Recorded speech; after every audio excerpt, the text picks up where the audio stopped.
Hello les amis, j'espère que vous allez bien. Alors aujourd'hui, on va parler d'un sujet qui concerne pas mal de gens, c'est la rétention d'eau. Donc restez jusqu'à la fin, il y a des petites astuces toujours à la fin de la vidéo. Donc regardez bien tout et prenez des notes si vous voulez, prenez un petit calepin, un petit crayon, etc. Donc si notre corps est une machine formidable et merveilleuse, il arrive aussi malheureusement que celui-ci connaisse des problèmes.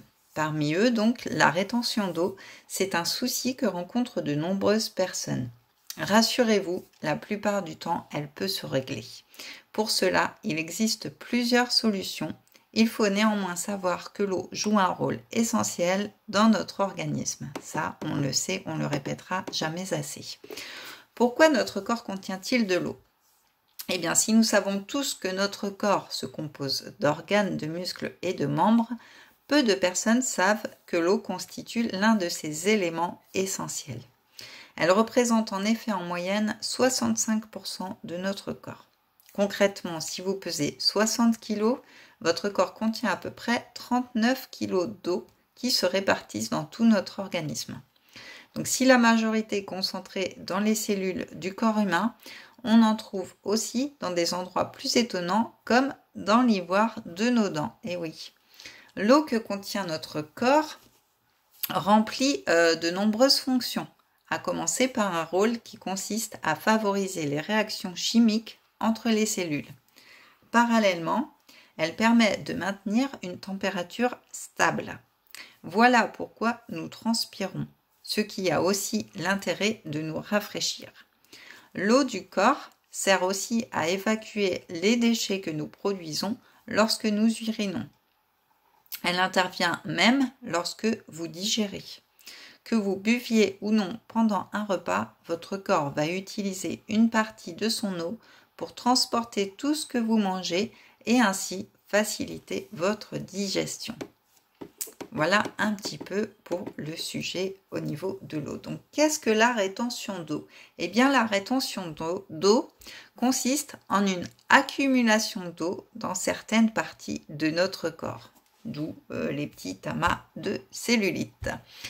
Plus que le terme rétention d'eau, le corps médical préfère utiliser le terme d'œdème. D'après le Larousse, un œdème est une accumulation anormale de liquide provenant du sang dans les espaces intercellulaires d'un tissu. Concrètement, cette accumulation anormale se produit lorsque notre corps accumule plus d'eau qu'il n'en évacue. Alors, quelles sont les causes de la rétention d'eau ? Eh bien, si de prime abord, on peut penser qu'on fait de la rétention d'eau parce qu'on boit trop, en réalité, il existe de nombreuses causes qui la provoquent. Parmi les plus connues, il faut noter l'excès de sel dans l'alimentation, car celui-ci retient l'eau, mais aussi les transforme physiologiquement, les transformations physiologiques qui se produisent lors des règles ou pendant la grossesse.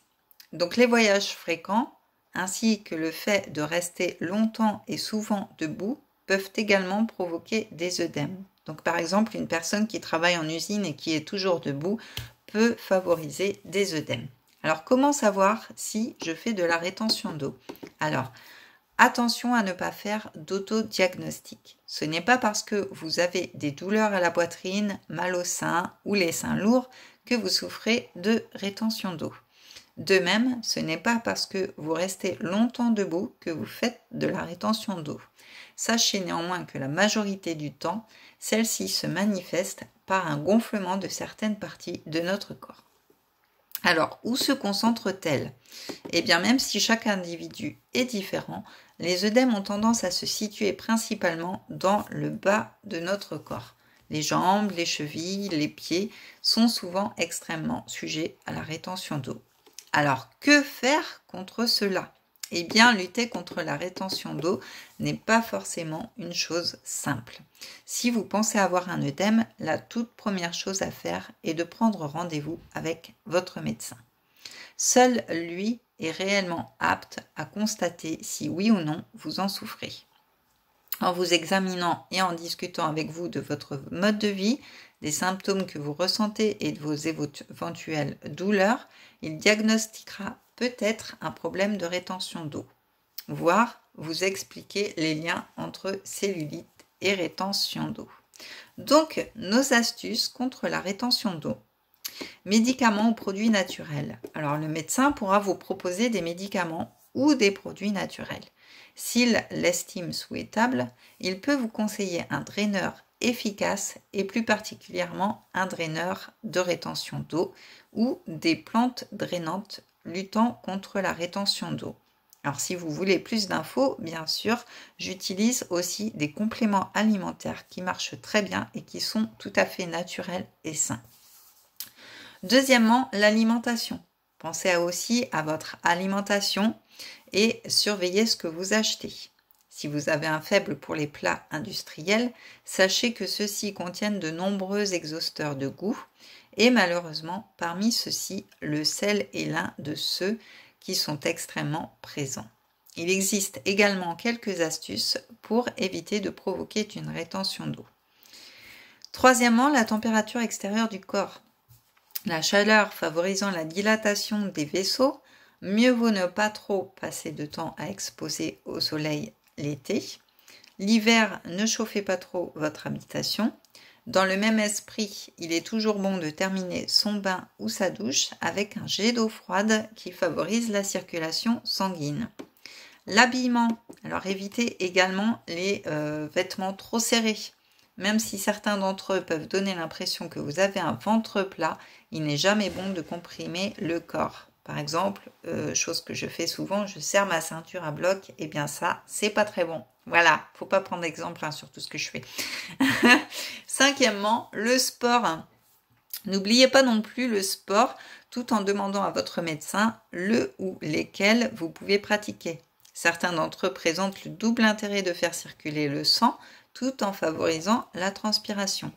Pensez aussi à la natation, car sans que vous ne vous en rendiez compte, lorsque vous pratiquez la brasse, le crawl ou l'ondulation dauphin, l'eau masse votre corps. Et dernièrement, les tisanes et huiles essentielles.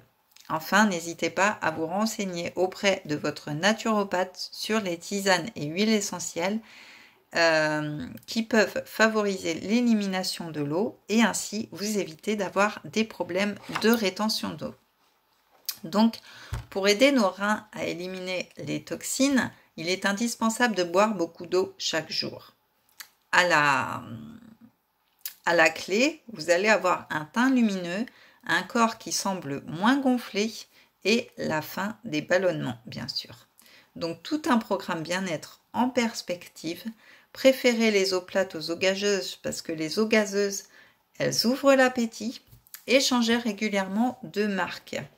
Alors, certaines eaux minérales sont plus drainantes que d'autres, principalement celles peu minéralisées, comme Montroucou, Wattwiller, Châteldon, etc. Buvez à jeun dès que vous avez mis le pied par terre, le gauche, ça porte bonheur, en dehors du lit. Filez-vous servir un verre d'eau chaude additionné d'un jus de citron. L'eau chaude réhydrate mieux et le citron rééquilibre notre acidité en nettoyant le foie et la peau. Alors, les recettes détox. Donc, un petit thé détox. Après le déjeuner du midi, troquez votre café contre une grande tasse de thé. Ou alors, faites comme moi, prenez un bon café zen. Super pour la santé. Donc, la tasse détox et vous pouvez en boire une autre au goûter. Donc, vous versez 1 demi-litre d'eau frémissant sur 4 cuillères à café de thé vert et vous couvrez et laissez infuser 10 minutes. Ensuite, vous ajoutez le jus d'un citron, un quart de cuillère à café de poivre de Cayenne et 4 cuillères à soupe de sirop d'érable. Vous mélangez le tout et vous buvez. Et pour la tisane détox, donc finissez en beauté votre opération détox en buvant une tasse de tisane le soir. Donc mettez une cuillère à soupe d'un mélange de chicorée, de pissenlit et de menthe dans une tasse d'eau bouillante. Laissez bouillir 3 minutes, coupez le feu et laisser encore infuser 10 minutes et filtrer. Et voilà une bonne recette de tisane détox. Donc si vous voulez en savoir plus sur comment gérer votre rétention d'eau avec des compléments alimentaires, etc., venez vers moi, venez en MP, je vous conseillerai bien sûr, je vous expliquerai comment moi je gère tous mes petits mots du quotidien. Et donc abonnez-vous à ma chaîne, n'oubliez pas la petite cloche pour avoir les vidéos en direct. Vous pouvez me retrouver aussi sur Facebook, sur Instagram, et moi je vous dis à très vite dans une prochaine vidéo. Bye bye!